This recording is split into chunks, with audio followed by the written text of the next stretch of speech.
Hola a todos, yo soy la doctora Valentina y bienvenidos nuevamente al canal. Hoy vamos a hablar de lo que yo llamaría el centro de la patología renal, un tema fundamental en medicina interna, nefrología y cuidados críticos. La insuficiencia renal.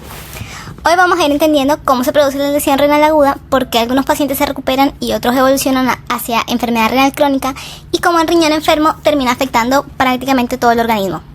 Aunque muchas veces pensamos que el riñón solo se encarga de producir orina, en realidad es un órgano esencial para mantener el equilibrio de todo el cuerpo y por lo que cuando falla las consecuencias son sistémicas. Así que empecemos ya. Como definición, la lesión renal aguda es una reducción súbita de la función renal potencialmente reversible, cuya duración es menor de 3 meses. Actualmente utilizamos los criterios de la guía CADIGO, según los cuales la lesión renal aguda se manifiesta por cualquiera de los siguientes criterios: aumento de la creatinina sérica mayor a 0.3 miligramos por decilitro en 48 horas, aumento de la creatinina sérica a 1.5 veces del valor basal en los últimos días, disminución del volumen urinario a menos de 0.5 mililitros por kilogramo por hora durante al menos 6 horas y evidencia de alteración hemodinámica, tubular o estructural del riñón. Sin embargo, existe un problema importante.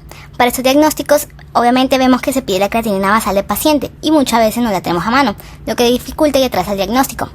Además, debemos recordar algo muy crucial, que cuando la creatinina ya se elevó, el daño renal ya pasó. La inflamación y la lesión celular aparecen mucho antes de que esta muestra sérica la veamos. Durante mucho tiempo se pensó que la lesión renal aguda era simplemente un aumento de los azoados y una disminución de la tasa de filtración glomerular, pero no, hoy sabemos que es mucho más compleja. La lesión renal aguda también puede ser consecuencia de síndromes vasculares, procesos inflamatorios, trastornos metabólicos y alteraciones inmunológicas. Además, el riñón rara vez se inflama de manera aislada y generalmente es parte de un estado inflamatorio sistémico que involucra otros órganos. De hecho, la difusión mitocondrial celular suele preceder la necrosis clínica. ¿Y a qué me refiero con esto? Que cuando aparece una patología, un riesgo, un daño que ataca a las mitocondrias, empieza la pérdida de la polaridad celular del endotelio y provoca una disfunción temprana. ¿Pero por qué el riñón es tan vulnerable? Hay dos regiones especialmente sensibles, el túbulo proximal y el asa gruesa ascendente de Henle. Ambas tienen un consumo energético extremadamente elevado, y cuando ocurre una situación de hipoperfusión, la mitocondria del túbulo contorneado proximal comienza a fallar y ya no puede sostener las bombas iónicas, la polaridad celular, el sitio esquelético ni la integridad de membrana. Y esto puede ocurrir por sepsis, por toxicidad de medicamentos o por lesión por reperfusión. Y ahora vemos un personaje muy importante, el papel de la mácula densa. Cuando el túbulo proximal deja de absorber adecuadamente el sodio, aumenta la cantidad de sodio que sensa la mácula, y interpreta esto como un exceso de la filtración y activa el mecanismo de retroalimentación, que es provocar la caída de la filtración glomerular, lo que finalmente afecta los niveles de creatinina y el boom, que es lo que vemos en sangre. Entonces, vemos que cae la tasa de filtración glomerular, pero un concepto que hay que entender es que solemos asociar esta caída con hipoperfusión, pero la tasa de filtración puede disminuir incluso cuando el flujo sanguíneo renal es totalmente normal o incluso aumentado. ¿Y esto cómo es posible? Se puede dar por un desacoplio microvascular, es decir, que la sangre llega al riñón, pero no se distribuye adecuadamente hacia las zonas que realmente la necesitan. Ok, sigamos. El endotelio está cubierto por una capa protectora llamada glicocálix. Cuando esta se degrada, aumenta la permeabilidad capilar, el líquido se fuga hacia el intersticio, hay edema, el edema comprime los capilares y finalmente aparece un verdadero taponamiento vascular. Entonces, veamos algunos de los fenómenos que ocurren cuando los componentes del riñón se alteran. La congestión medular ocurre cuando la presión venosa renal aumenta y altera el flujo sanguíneo de la médula renal. Esto genera hipoxia e isquemia. Y fundamentalmente es un desequilibrio de los vasodilatadores y vasoconstrictores. ¿Por qué? Bueno, la propia congestión estimula el endotelio para producir óxido nítrico, el potente vasodilatador, pero simultáneamente la hipoxia y el estrés oxidativo inducen la liberación de endotelina 1, el vasoconstrictor endógeno más potente, y ahora el riñón está todo confundido. El taponamiento leucocitario es una afección que ocurre porque en insuficiencia, cuando suele haber inflamación, hipoxia o procesos infecciosos, los neutrófilos pueden adherirse a la base recta, produciendo un verdadero taponamiento de la microcirculación y empeorando aún más la isquemia renal. La obstrucción medular ocurre porque cuando el túbulo se lesiona, las células desprendidas se unen a la proteína de Tamm-Horsfeld, formando cilindros urinarios, por lo que el uroanálisis es la herramienta diagnóstica muy importante. Si el túbulo se obstruye, aumenta la presión intratubular, la presión se transmite hacia atrás, disminuye la tasa de filtración y puede producirse retrodifusión del filtrado hacia el intersticio. Ok, esos eran uno de los fenómenos más comunes. Ahora diferenciemos qué pasa en una lesión renal isquémica versus una séptica. En la isquémica, el flujo sanguíneo renal se disminuye mucho, entonces hay una reducción homogénea de la perfusión y esto priva de oxígeno y de ATP a la nefrona y entonces evoluciona a necrosis tubular aguda. En la lesión séptica, el flujo sanguíneo puede ser normal o incluso afectado, pero la perfusión es heterogénea y toda caótica por el fenómeno de shunting. Entonces hay una inflamación sistémica mediada por PAMPs y los DAMPs y predomina la apoptosis y la detención metabólica funcional. Pero eso, un paciente puede tener una presión arterial normal y aún así tener una perfusión renal deficiente. Los capilares peritubulares se pueden afectar por la vasoconstricción, el edema endotelial, la lesión leucocitaria, microtombos, daño de glucocoléix y la alteración de la distribución del flujo. Pero independientemente del origen de la insuficiencia, el riñón enfermo siempre afecta a todo el organismo, en sus diferentes formas. Pero la pérdida súbita de la filtración glomerular desencadena acumulación de toxinas, inflamación periférica, daño endotelial, y a todo esto se le conoce como crosstalk órgano-órgano. Lo podemos ver en el síndrome pulmón-riñón, donde la interleucina 6 aumenta la permeabilidad vascular y produce edema alveolar independiente del volumen que tengamos. En el cerebro se desarrolla encefalopatía urémica, que es una intoxicación endógena producida por la acumulación de múltiples sustancias como las guanidinas, los productos de glicación y oxidación y la urea. También el cerebro sufre inflamación cerebral, disrupción de la barrera hematoencefálica y retención de neuromoduladores. En el corazón se desarrolla el síndrome cardiorrenal tipo 3, que se media por los factores depresores del miocardio liberados, las alteraciones electrolíticas y la sobrecarga hídrica. Y bueno, pero ¿hay alguna esperanza? ¿El riñón se puede recuperar? Sí, las células sobrevivientes se pueden diferenciar, proliferar, migrar y volver a diferenciarse.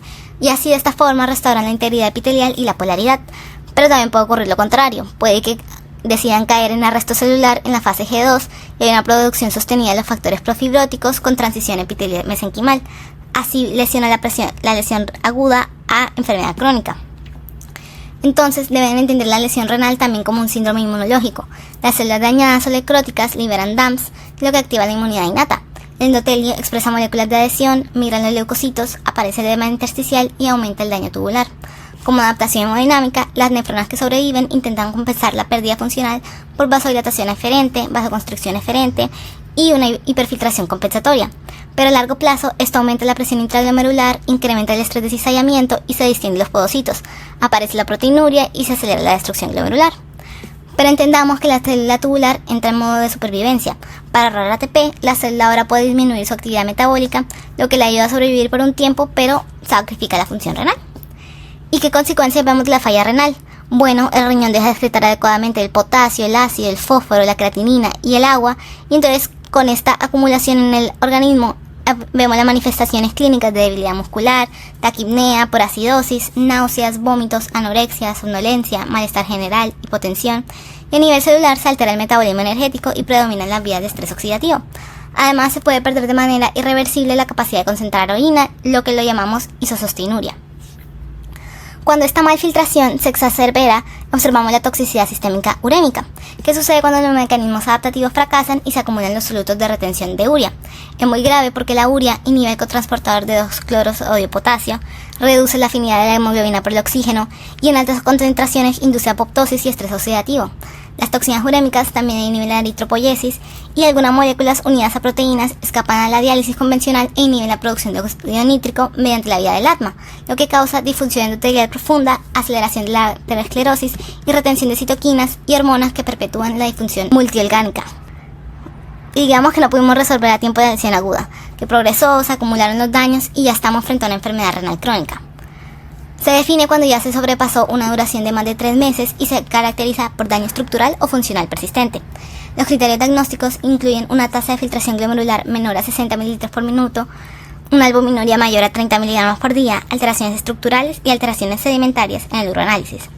Según la clasificación del CADIGO, se realiza según la etiología, o sea que si es primaria, enfermedades que afecten directamente el compartimiento glomerular sin una enfermedad sistémica asociada, o secundarias, ya sea porque se hayan causado por patologías como diabetes, hipertensión arterial, obesidad, lupus, fármacos o cualquier otra. Aproximadamente 10% de los pacientes presentan causas genéticas. La gravedad se clasifica según la disminución de la tasa de filtración glomerular. En la lesión renal crónica, a casos debemos encontrarnos con la paradoja de Oliver, que se refiere cuando un paciente puede tener una destrucción anatómica importante del riñón y permanecer prácticamente asintomático. ¿Por qué? Porque el riñón tiene una enorme reserva funcional, entonces mientras resista mientras exista suficiente masa renal residual, las nefronas que sobreviven intentan mantener la homeostasis, y entonces el paciente no sabe que está sufriendo una falla renal, pero con el tiempo ya aparece la glomerulosclerosis, la atrofia tubular y la fibrosis. La glomerulosclerosis es la formación de tejido cicatricial en los glomérulos, que sucede por la hipertensión intraglomerular y la pérdida de podocitos, y se acompaña por proteinuria, formación de lipoproteínas oxidadas e inflamación. Todo esto termina conduciendo a fibrosis y enfermedad renal irreversible. La fibrosis intersticial es porque la proteinuria induce oxidación e inflamación, y los fibroblastos pierden su capacidad de producir eritropoyetina e incluso pueden transformarse a productores de colágeno. Algunas células perivasculares adquieren también la capacidad de sintetizar renina, lo que perpetúa la hipertensión y el daño renal. Por este mismo daño renal, y entendiendo bien las funciones que cumple el riñón, es claro esperar alteraciones minerales y óseas.